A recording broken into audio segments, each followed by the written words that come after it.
He thought it was just another TV interview until the questions turned into an ambush. What they didn't expect was how calmly, powerfully, and unapologetically he would flip the script. This isn't just a story about one man's success, it's a national reckoning caught live on camera. The email arrived late in the afternoon, clean, formal, and surprisingly short. It came from the production team at Morning Circuit, one of the most watched morning shows in the country. They were inviting Malcolm Reed, CEO of Cybernova Systems, to join an upcoming segment focused on diversity in the tech industry. On paper, it seemed like a golden opportunity, national visibility, a chance to share his story, and perhaps shift a few minds about what leadership in tech looked like in the 21st century. But Malcolm had been in this game long enough to know better. He had seen what these shows did. The pattern was always the same. They'd shine the spotlight on someone like him, successful, articulate, black, for a few minutes of applause, some feel-good background music, then pivot into questions laced with subtle doubt. The subtext was always the same. Did he really earn it? He stared at the screen, tapping his finger lightly on the desk, then called out, "Jada?" She stepped in, holding her iPad and a cup of cold brew. She was 29, sharp, no nonsense, and the only person on his team who would tell him the unvarnished truth. "You saw this?" he asked, tilting the laptop toward her. She scanned it quickly, then sighed. "They're setting you up," she said, without missing a beat. "That diversity in tech angle? That's their way in. You'll get 3 minutes of flowers, then they'll try to pull the rug out from under you." Malcolm leaned back, rubbing his chin. Still, it's national exposure. Could be worth it. So could walking into a lion's den with a stake around your neck, she muttered. He smirked but said nothing. The silence stretched long enough that Jada added, "If you do this, be ready. And don't let them bait you. They love building someone up just to watch them fall." "I can handle it," he said finally. But the truth was, something felt off. He wasn't nervous. Just alert. He'd built Cybernova from scratch. 2 decades of brutal hours, missed birthdays, and relentless sacrifice. He didn't come this far to let someone rewrite his story. 2 days later, Malcolm walked into the downtown Los Angeles studio of Morning Circuit. The lobby was all glass, steel, and silence. A young assistant with a headset met him but barely made eye contact. "Mr. Reed? We'll mic you up in 5. No small talk. No warm-up. Just another body moving through the machine." As he sat in the makeup chair, the assistant patted his face with powder while watching a TikTok video. The monitor nearby showed the live feed, celebrity gossip, a smoothie segment, then a title card, "Up next, the rise of black tech, genius or government giveaway?" Malcolm's jaw clenched. There it was. The angle. Subtle, insidious, and familiar. But if they thought they were catching him off guard, they didn't know who they were dealing with. The set of Morning Circuit was designed to look welcoming, soft tones, cozy furniture, warm lighting. But it was a lion's den in disguise. Cameras hovered like curious insects. The host, Bethany Cole, sat poised in her signature navy blue dress, clipboard in hand. Malcolm took his seat across from her, adjusting the cuff of his tailored jacket. Bethany greeted him with a smile that didn't quite reach her eyes. "Malcolm Reed," she began, her voice smooth as silk. "CEO of Cybernova Systems. A remarkable success story. Thank you for joining us." "Thanks for having me," he replied, calm and measured. Cybernova recently secured a $280 million defense contract, beating out some of the largest names in the industry. "That's impressive," she said, flipping through her notes. Malcolm nodded. "It's the result of years of innovation. We've developed one of the most advanced threat detection systems in the field. The numbers speak for themselves." Bethany smiled again. "Groundbreaking, some say." A pause. A pivot. But others have raised questions. Here it came. Malcolm didn't flinch. "Questions?" he asked. She read directly. From her card.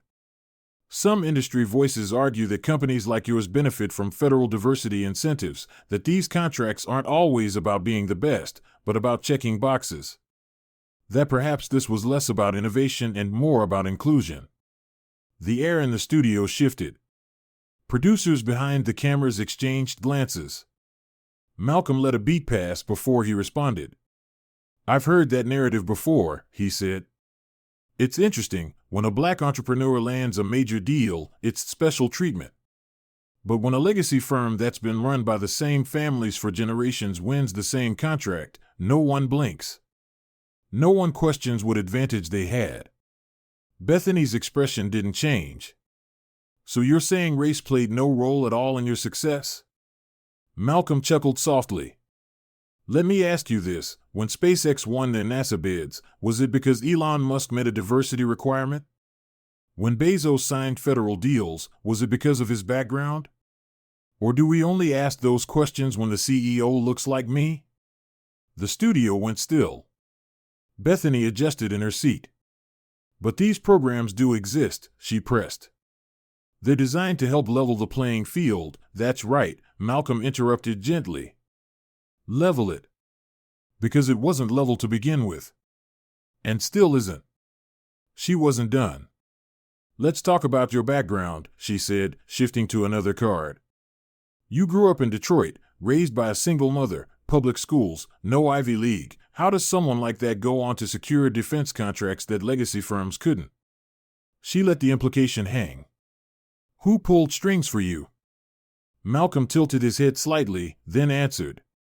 "It's called work, Bethany. Some of us didn't grow up with family foundations or private networks. We build from the ground up. And yeah, I've had help. Help in the form of night shifts and student loans. Help in the form of sleeping in my office because I couldn't afford rent. That's the kind of help I got." A subtle tension bloomed in Bethany's face. Still, she kept pushing. "Some would argue black entrepreneurs have more opportunities today than ever before. Affirmative action. Grants. Visibility. Don't these open doors that were once closed?" Malcolm leaned forward. "You know what's funny? When a white founder lands a big investment, no one asks which fraternity brother helped him get in the room.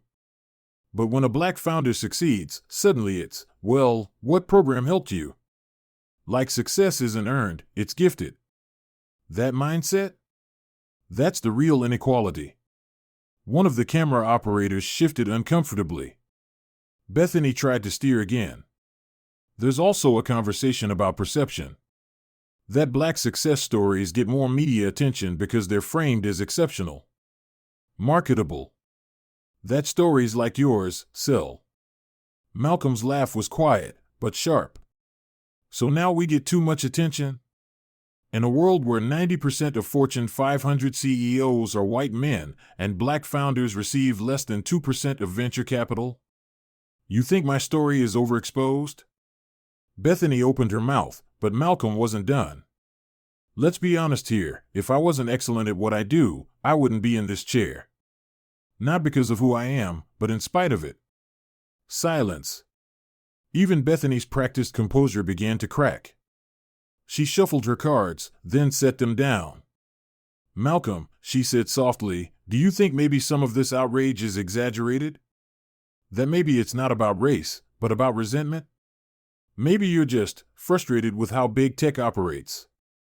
Malcolm smiled, but it didn't reach his eyes. "No, Bethany. I'm not resentful. I'm accountable. And what you're seeing here is an outrage. It's truth. It's me refusing to shrink for someone else's comfort."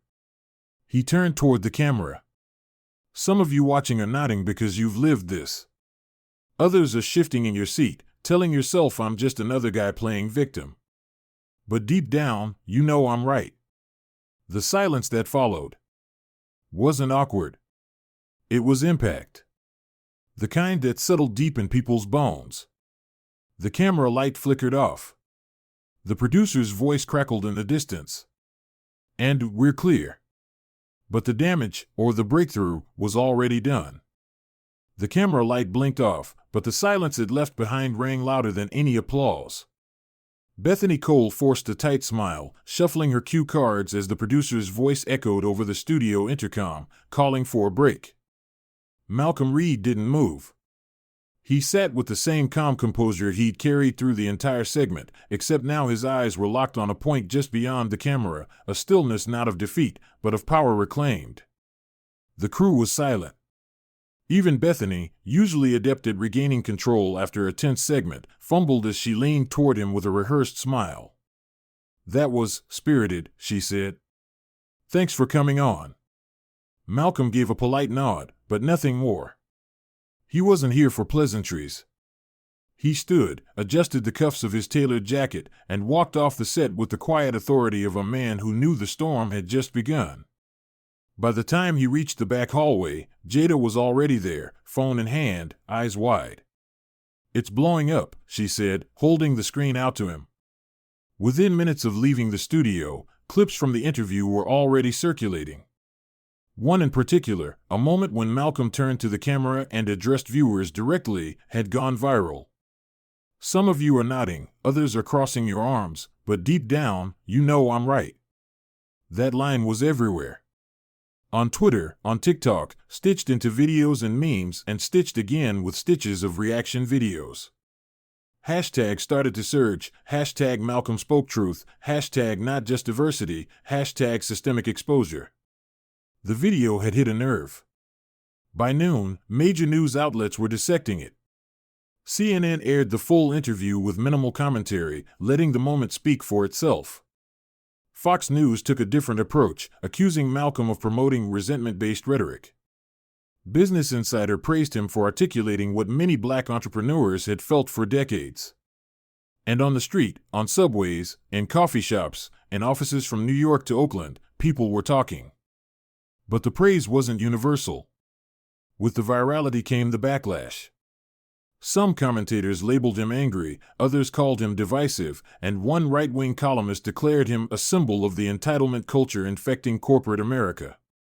On message boards and in comment sections, anonymous users accused him of pulling the race card, of being ungrateful for the opportunities this country gave him.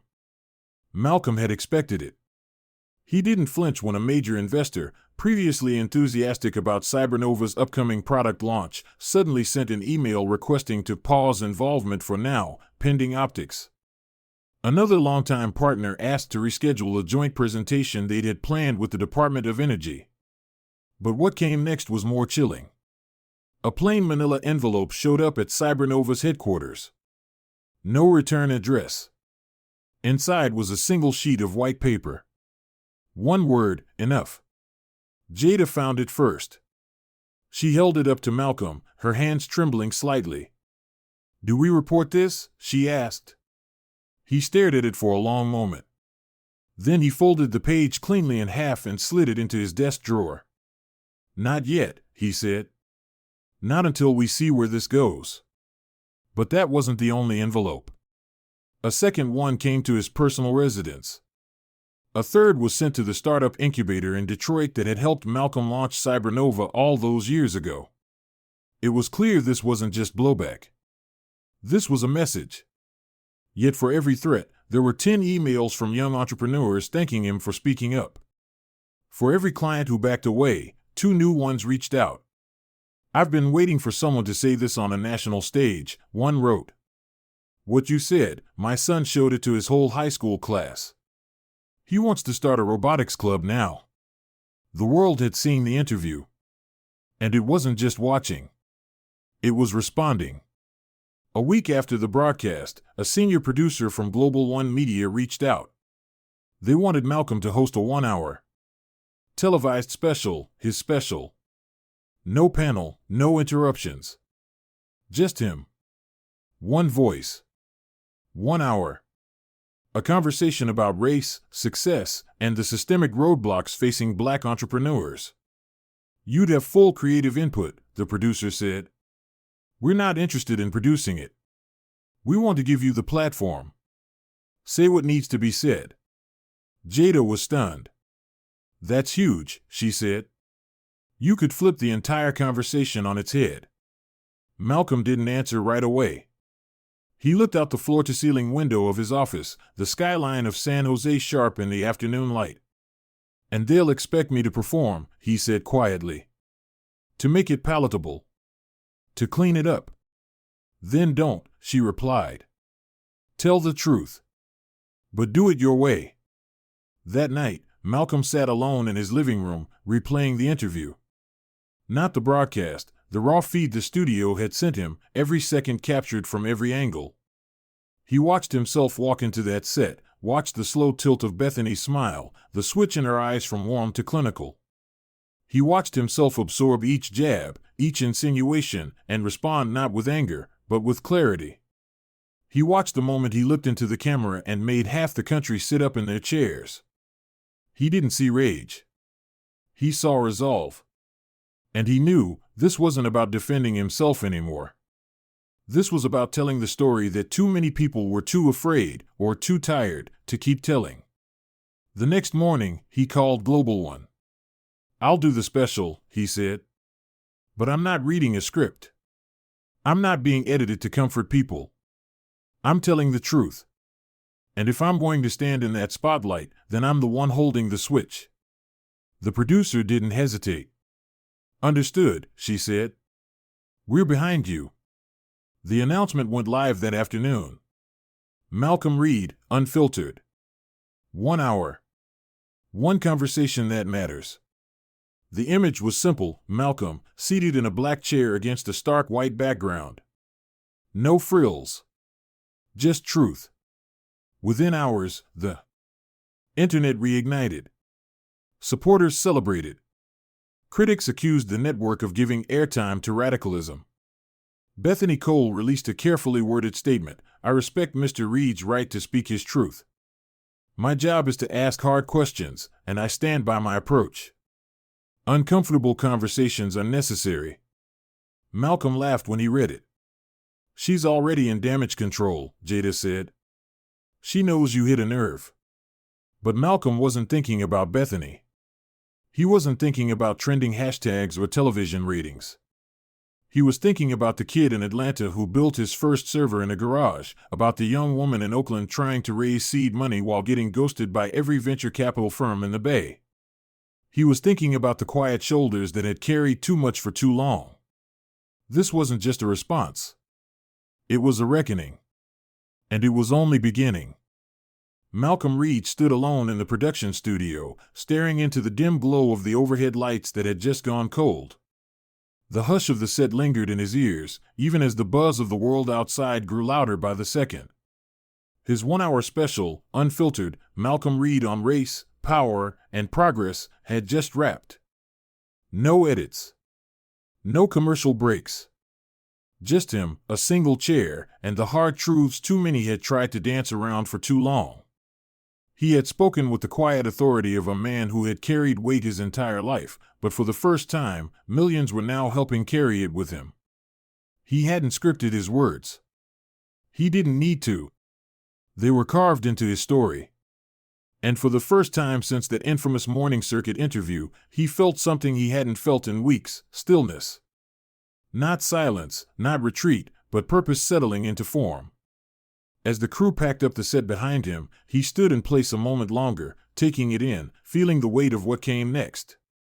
Because what had started as a televised ambush had turned into a national mirror. He had gone from a headline to a movement, from a guest in someone else's conversation to the voice defining the narrative. But the fire behind his voice hadn't started in a studio. It started in a one-bedroom apartment on the east side of Detroit, with the sound of sirens in the distance and his mother's voice in the kitchen humming over the stovetop. He remembered her hands, calloused, precise, always moving, always working. She raised him on shifts that never seemed to end, balancing rent, school supplies, and prayers whispered late into the night. He was 6 when his father died, wrong place, wrong time, another statistic folded into a police report no one read twice. After that, Malcolm grew up fast. By 12, he was fixing broken radios and teaching himself to code on a computer pieced together from church donations and a neighbor's junk tower. By 16, he was working nights at a gas station and tutoring classmates during lunch. He didn't dream about being a CEO. He dreamed about not being invisible. His mother used to say, "You've got to be twice as good just to be seen as enough." That stuck with him more than any textbook ever did. In college, he majored in engineering not because he had the money to fail, but because it was the clearest path to solvency. He slept 3 hours a night for 4 years, built software for campus security on commission, and carried rejection letters like dog tags. When he graduated, no one handed him a company. He coded it into existence, brick by digital brick, sleeping under desks, pitching ideas in borrowed suits, burning out and rebuilding himself again and again. Cybernova wasn't just a company. It was a lifeline he'd sewn together with thread and willpower. And still, when he walked into rooms full of men with thinner resumes and thicker Rolodexes, he was the one questioned. The one scrutinized. The one someone always assumed was diversity. But now, after decades of being the exception that proved someone else's rule, Malcolm was done explaining. The special wasn't just a career milestone. It was a reckoning. And people had listened. They listened when he said that success shouldn't require proximity to whiteness. They listened when he said the game had always been rigged and that being black in corporate America was like sprinting uphill while others started on flat ground with a head start. They listened when he said, "I didn't beat the system. I survived it. And now I'm here to change it." And change it he would. The week following the broadcast was nothing short of electric. Universities called to ask if they could use his speech in their curricula. Advocacy groups asked him to speak. Venture firms asked him to advise. But Malcolm wasn't looking to be a mascot. He wasn't interested in sound bites or panels with weak coffee and empty applause. He wanted structural change. So he made a plan. He established the Reed Equity Lab, an independent initiative dedicated to tracking racial disparity in tech funding, corporate leadership, and federal contracting. Within days, donations poured in from CEOs, celebrities, and small donors alike. He wasn't shocked by the support. He was shocked by the silence from those who had once claimed to stand beside him. Some colleagues, those who had clapped the loudest when he landed the defense contract, suddenly stopped returning calls. They stayed quiet on social media. They chose neutrality in the face of clarity. And that was fine. Malcolm had spent a lifetime learning who claps for the person and who claps for the power. Jada sat across from him one morning, scrolling through messages. "You've got a meeting request from the White House," she said. "They want to talk policy. Small business equity programs, diversity funding reform, federal access." Malcolm sipped his coffee, not reacting.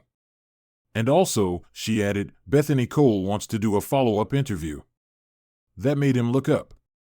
"Of course she does," he said. "Should I tell her no?" Jada asked.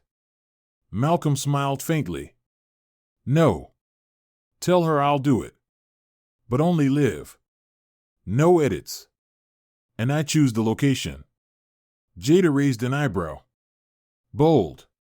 "It's only bold if they think I'm still playing defense," he replied. The invitation went out the next day. Malcolm Reed returns to Morning Circuit, live from Detroit. The studio panicked. Bethany's team pushed back.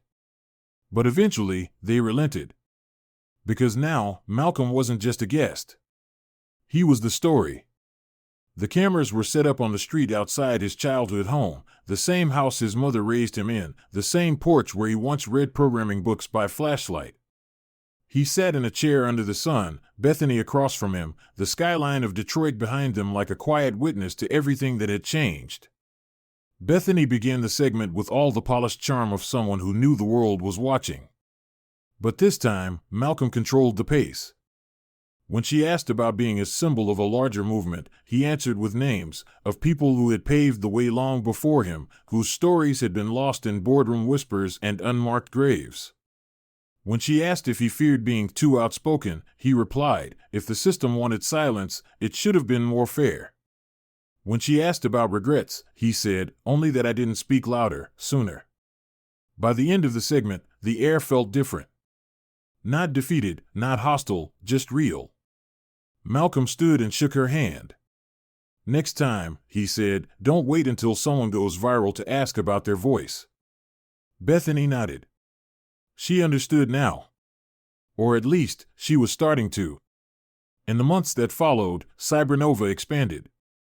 Malcolm hired a record number of engineers from underrepresented communities. He restructured his internship programs. He brought in kids from neighborhoods like the one he grew up in and gave them not charity, but access, opportunity, and standards.